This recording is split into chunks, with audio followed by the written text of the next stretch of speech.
வணக்கம். இது உங்கள் தமிழ் சேனல். ஒரு தீவை பத்தி தெரிஞ்சுக்கலாம் வாங்க.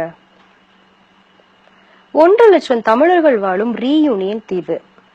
இந்த தீவு எங்க இருக்குன்னா ஆப்பிரிக்க கண்டத்துக்கு கிழக்கே இந்து மகா கடலில் மொரீஷியஸ் அருகே உள்ள உலக வரைபடத்தில் ஒரு மிகச்சிறிய புள்ளியாக இந்த தீவு காணப்படுகின்றது.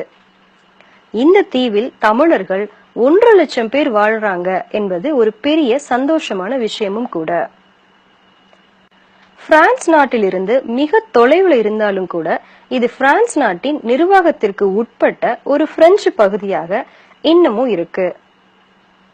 உலகில் தமிழர்கள் மகிழ்ச்சியாக வாழும் இடங்கள் இருக்குன்னா அதுல ஒண்ணுதான் இந்த ரீயூனியன் தீவு. சுமார் 65 கிலோமீட்டர் நீளமும் 45 கிலோமீட்டர் அகலமும் உள்ள மொத்தமாக 2500 சதுர கிலோமீட்டர் பரப்பளவே இருக்கின்ற இந்த தீவின் மொத்த மக்கள் தொகையே சுமார் 8.5 லட்சம் தான். அதில் தமிழர்களுடைய எண்ணிக்கை மட்டும் ஏறத்தாழ 1/5 பங்கு, அதாவது சுமார் 1.5 லட்சம்.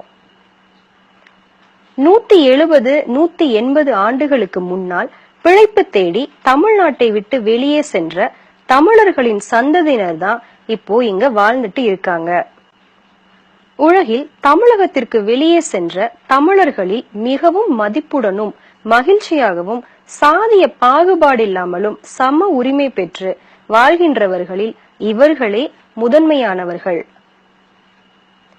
பாண்டிச்சேரி பிரெஞ்சு பிரதேசமாக இருந்தப்போ, அதாவது 1827ஆம் ஆண்டு தொடங்கி சுமார் 25 ஆண்டுகள் தொடர்ச்சியாக பாண்டிச்சேரி, காரைக்கால், ராமநாதபுரம், புதுக்கோட்டை, தஞ்சாவூர் போன்ற பகுதிகளைச் சேர்ந்த தமிழர்கள் அப்போதைய நாட்களில் ஒரு பிரெஞ்சு காலனியாக இருந்த ரீயூனியன் தீவில் கரும்பு தோட்டங்களில் வேலை செய்வதற்காக ஒப்பந்த அடிப்படையில் அழைத்து செல்லப்பட்டிருக்காங்க.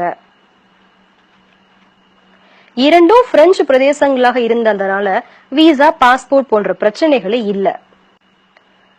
சிலர் இலங்கையிலிருந்து, அதாவது யாழ்ப்பாணம் பகுதியில் இருந்தும் கூட இந்த தீவுக்கு குடியேறி இருக்காங்க. இப்போது இங்கு உள்ள தமிழர்களில் பலர் அவர்களின் சந்ததியினர் தான். ஆரம்பத்தில் ஒப்பந்த கூலியாக அழைத்து செல்லப்பட்டாலும் பிற்காலத்தில் பிரெஞ்சு அரசு இவங்களுக்கு அத்தனை பேருக்கும் பிரெஞ்சு குடியுரிமை அளித்து கௌரவம் மிக்க பிரெஞ்சு குடிமக்களாக ஏற்றுக்கொண்டது. இவங்க அனைவரும் இன்று சம உரிமை பெற்று மகிழ்ச்சியான பிரெஞ்சு குடிமக்களாக வாழ்றாங்க. பிரெஞ்சு தமிழர்கள்னு பெருமையோடவும் சொல்லிக்கிறாங்க.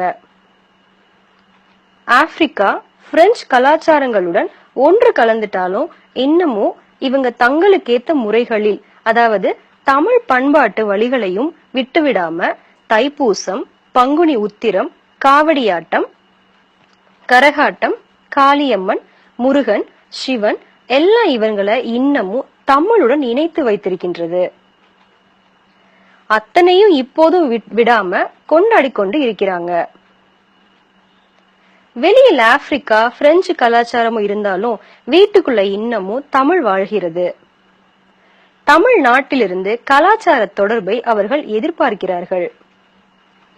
அவர்கள் தாய் தமிழகத்திடம் உள்ள ஒரே ஒரு வேண்டுகோள், அவர்களுக்கு தமிழும் இசையும் நடனமும் இலக்கியமும் கற்றுத்தர தாய் தமிழகம் உதவ வேண்டும் என்பதுதான்.